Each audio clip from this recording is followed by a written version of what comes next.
I don't want to give too much away, but I used to quite enjoy, I'm about to use the wrong word here, friends of mine's wives, to see whether or not they would actually... This does not... Hang on. Where have we gone here? Comply with the no swearing. No, Happy place. Take me to my happy place. I don't mean that. I don't mean Gotta that keep this physically. in. I don't mean that physically. Okay. I Oh, mean God, mentally. So we're kicking off Yeah. with Mike, who is, weirdly going to talk about rude people. I have witnessed in the last week alone 3 incidents of things that have really upset me about rude people. In this very building, one of them happened. I finished work now so early in the morning. Technically you are sitting next to one of the rudest people. For all of his faults, and you can say there are many, he's a very polite individual. You know. So who are these rude people? Well, the rude people are people I don't know, because I don't know where they get their rudeness from. But I was leaving this building, as I do every morning at about 10:15, and I'm always surprised by how many people are coming in, but that's when most people start their working day here, right? Yes. But the lift came down to the ground floor, and, the door's open, and normally what happens is if you're going into a lift, you wait and see if there's people coming out. Yes. This guy, I don't know who he was, I don't know who he works for, whether he works for one of the other companies in the building, I didn't recognise him. He just walked right across me as I was about to walk out and walked into the lift. Didn't say anything, didn't do the British thing where you'd go, oh, terribly sorry. And I just went, yeah, thanks very much. And he didn't respond, and I walked out. Similarly, on the tube, you arrive at the station, you're supposed to wait till the people get off the train, but I've noticed that the people are now getting on the train before you get off, which I find incredibly rude. Walk straight into you, yeah. And people who are just generally speaking, in car situation, I let people, this weird you let people bubble. in. No, but you let people in a car, and you used to say hello. In America, they don't do it because it's not part of their culture. No. It's fine. But in this country, you let somebody in at a roundabout, you let somebody in, and in traffic, they go, thanks very much. They've stopped doing it. And those people really annoy me. They really annoy me. Well, I have to say, I had to relearn to do it when I moved out of London, where, you going down a lane and you stop and you let people in. But it's interesting you say that. Only on the way here, I stopped at a local coffee shop up on London Bridge there. And as I was leaving, I opened the door and I let one person in and 2 people out.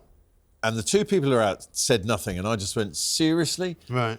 And then the moment was saved by the nice man coming in who turned and went, thank you very much. Yes, but it's very rare now. Don't you find that it's rare? Yeah. Because the other thing that I've noticed as well is that people are just rushing around and they're not aware of their surroundings. They don't care what you're doing.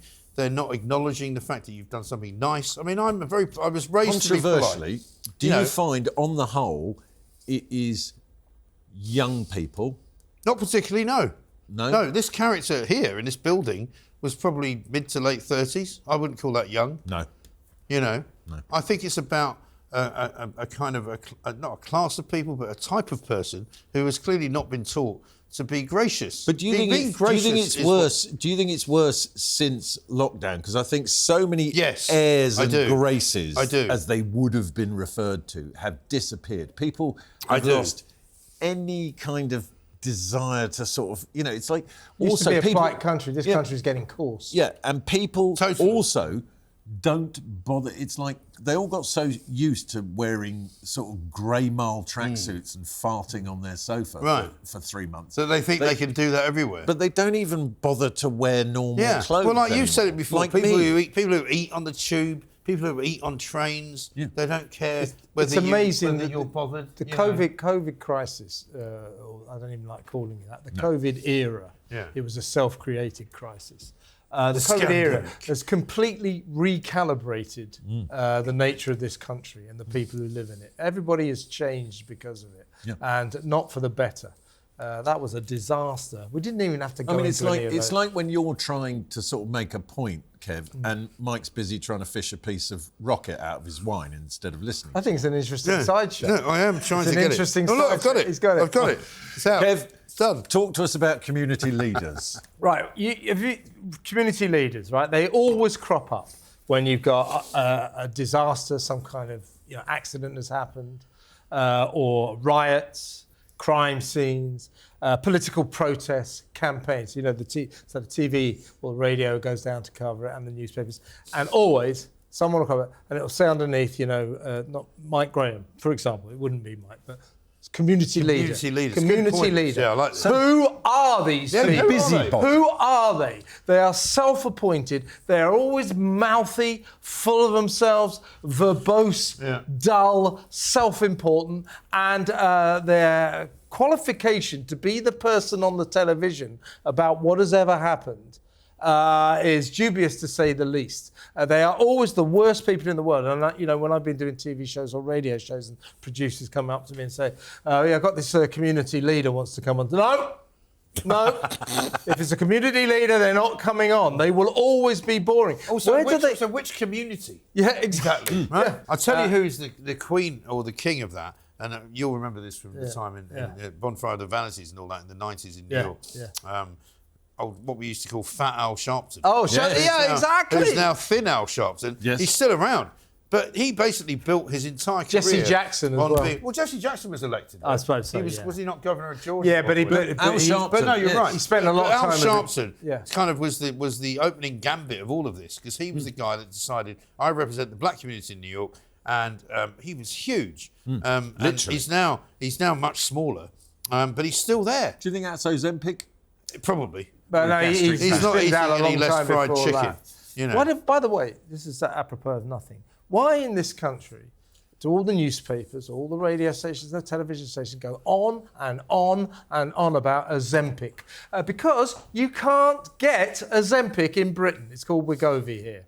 And yet we call it by the American name. You can't get Ozempic in Britain. I thought it was about 4 different No, you can't get Ozempic in Britain. Have you tried? No, it's Wegovy. You don't need it, though. No, I don't. No, You are, you know, I know still about like an athletic. but I'm the one that needs it. my sister's my sister's on it. You're not on it, are you, Mike?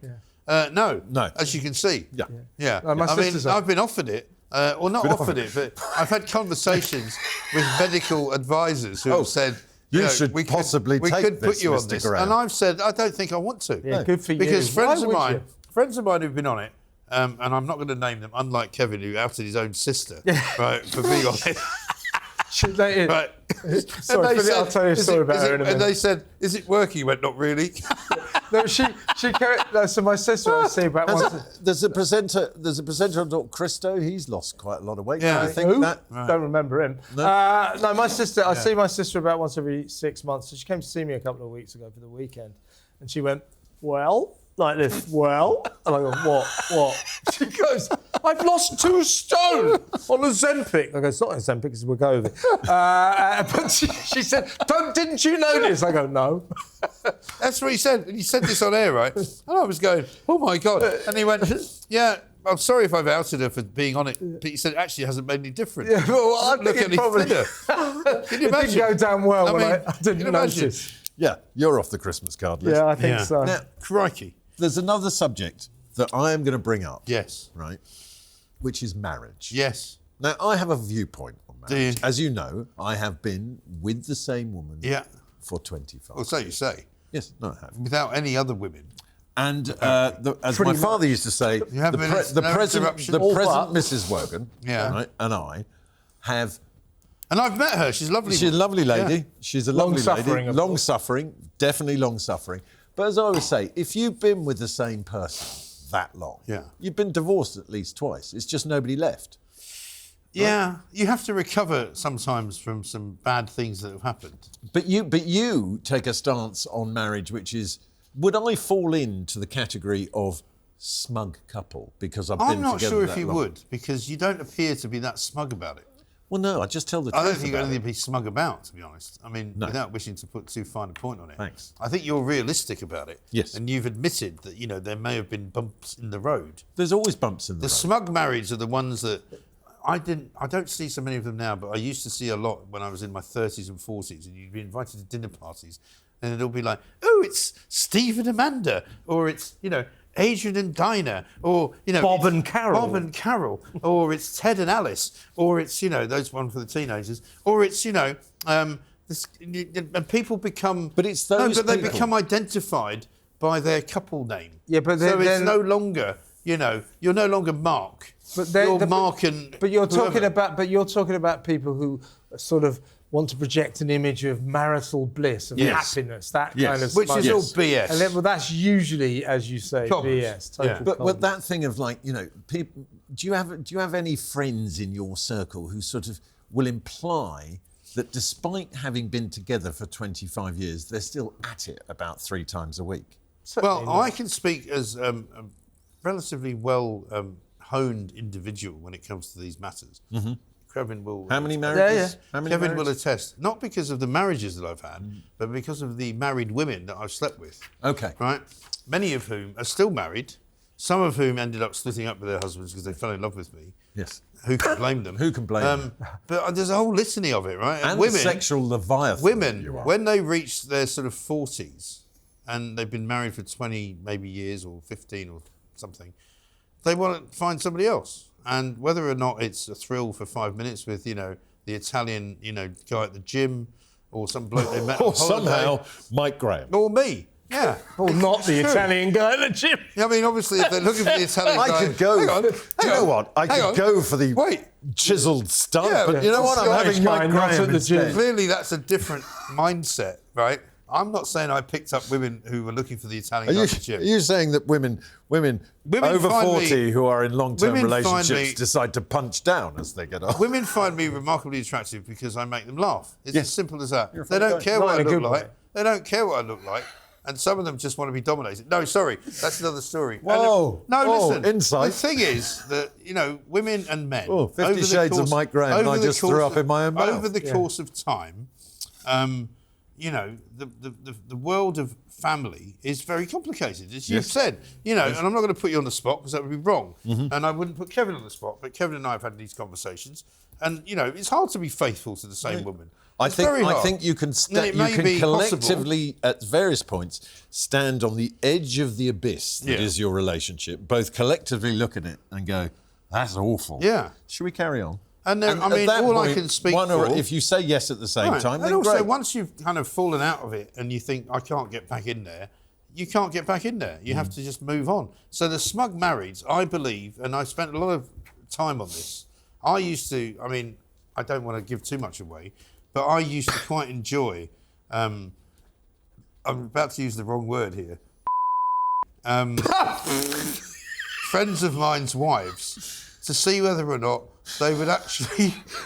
This does not. Hang on. Where have we gone here? Comply with the no swearing. No, Happy place. Take me to my happy place. I don't mean that. I don't mean Gotta that keep this physically. in. I don't mean that physically. Okay. I Oh, mean God, for mentally. I mean, what's wrong with you? What's wrong with Well, you? it is you talking, Mike. No, I'm saying basically kind of My wife. I haven't actually irritating them to the point to see what comes back, right? And almost every woman that I've ever known in my That you've entire ever life, whoever they want to be, right? And they get bored with their husbands. It's that simple.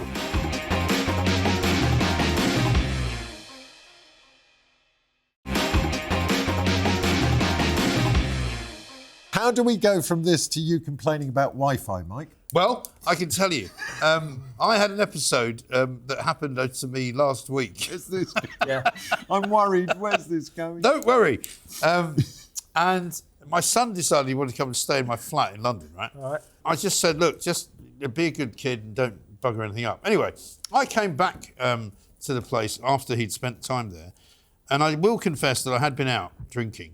I think I'd been for lunch. What? Because it was a 'cause day it in was- the week. Yeah, something like that. all- And I wanted to watch Question Time on the BBC, and it wouldn't work. And I thought, what's going on? And it said, not connected to the Ethernet. I then discovered that actually it wasn't anything to do with the Ethernet, because that's not how I watch TV. It was actually the Wi-Fi. So then I went, fine. I've tried to log into the Wi-Fi and use the modem's password, and it won't work. It just won't work. And so I now can't watch anything other than regular television. Can't watch Amazon, can't watch Netflix, can't watch the BBC. Can't you invite one of the youths that you've been responsible for to come around and Well, fix one it? of the Because they'll know how to do it. My youngest son would be the guy, and I've ordered him to come and do that, so I'm still awaiting it. But my problem is that Wi-Fi is so bad in this country. He was in Hungary, right? Everywhere he went, the Wi-Fi was brilliant. Everywhere in Cyprus, same with the phone signal. Montenegro, phone signal. I mean, everything. Yeah. And so Wi-Fi, to me, is the spawn of the devil. And something that you do require if you want... To do everything. Well, especially if you want to watch Rory Stewart. Nah. Let's talk Why about would Rory. you? He's one of my grumps. He's an idiot, an absolute idiot. He looks like a horse. We know he made it. So he's now Alastair Campbell's pet pretend Tory.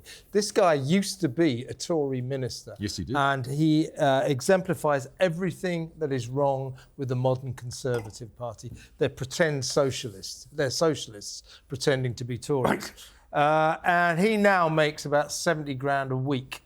How does he make that kind of money? Actually, to be fair, He's got a YouTube page. I don't think they're making that. No, they're making 70. Seriously, they're making 70,000 a month from their. Still ridiculous. They actually, do you know that podcast was the fastest selling ticket at the Royal Albert Hall last year? Yeah, I know. So it's Alastair Campbell and his pet little Tory, Rory Stewart. Rory Stewart, of course, it's called The Rest is Politics, that podcast. Don't promote it, for goodness don't sake. give them the bloody Don't give them name. more. Cut that out. But it's a load of old crap. It is. Boring crap, Sorry. lefty rubbish. Anyway, Rory Stewart made a fool of himself, as we well know, just before the American election, when he went public and said, Kamala Harris will win the election. Very your easy. house on it. Very easy. Bet your house He on put it. 100,000 on it. Yeah. I think Well, he. given how Muppet. successful his podcast is, So can he afford was to. utterly wrong, Yeah. and he has now gone to war with J.D. Vance. J.D. Vance, intellectually far superior to Rory Stewart. Basically, J.D. Vance said, look, the whole point about Christianity and religion, and most religions, is, charity and love begin at home. You love your own family. Wasn't this based on the fact that Stewart had come out with some absolute cobblers that said basically, you can't be a Christian and a Republican? Well, no, because the Republicans are destroying Christianity. I'll tell you what it is. The J.D. Vance quoted the Gospel of St. John, saying, love is all about your family first, then your neighbours, then your community, and then the world. In comes superior Rory. He said, I'm afraid he's completely misunderstood. He's got the scriptures wrong. He's got them wrong. Anyway, so pompous, isn't he? So J.D. Vance, who came from the worst of the wrong side of the tracks, a hillbilly who ended up going to Yale and Harvard, incredibly clever guy.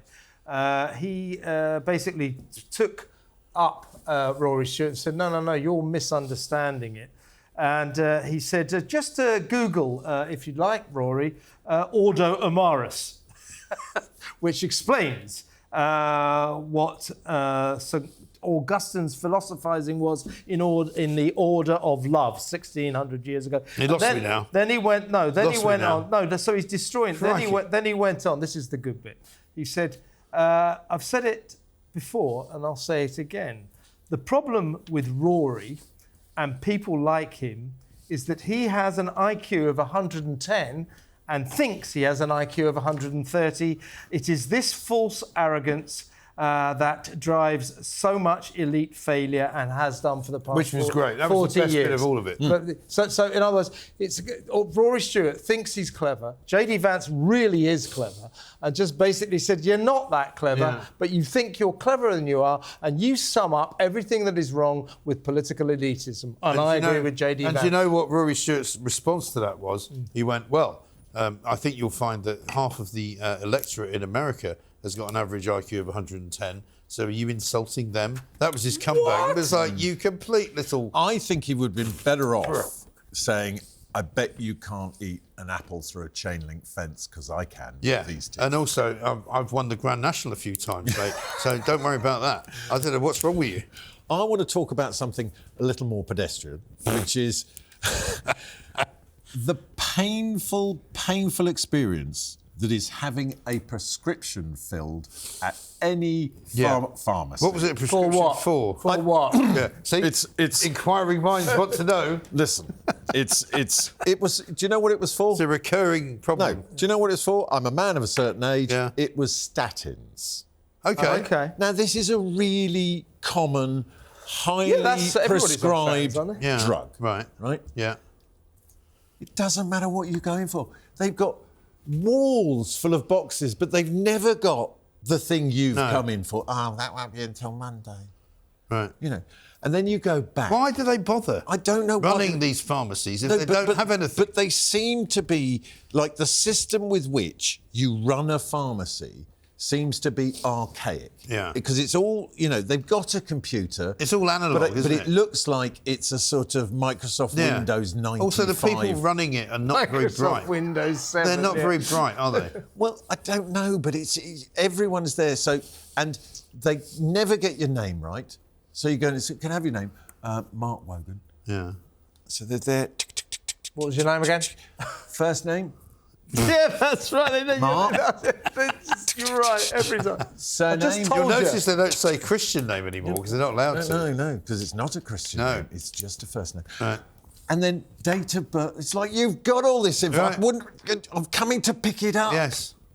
And then you're there. She's rifling through the drawers, and they're pulling out drawers that are full of drugs, but never the ones you want. No. What drugs have they got? They've obviously got loads of Wegovy because they're giving that away to everyone that comes in and asks for it. Excuse me, can I have some fat jabs? Oh yeah, you sit over there. But it is the most time-consuming, frustrating, one of the most time-consuming and frustrating things pharmacies. You can do. Yeah.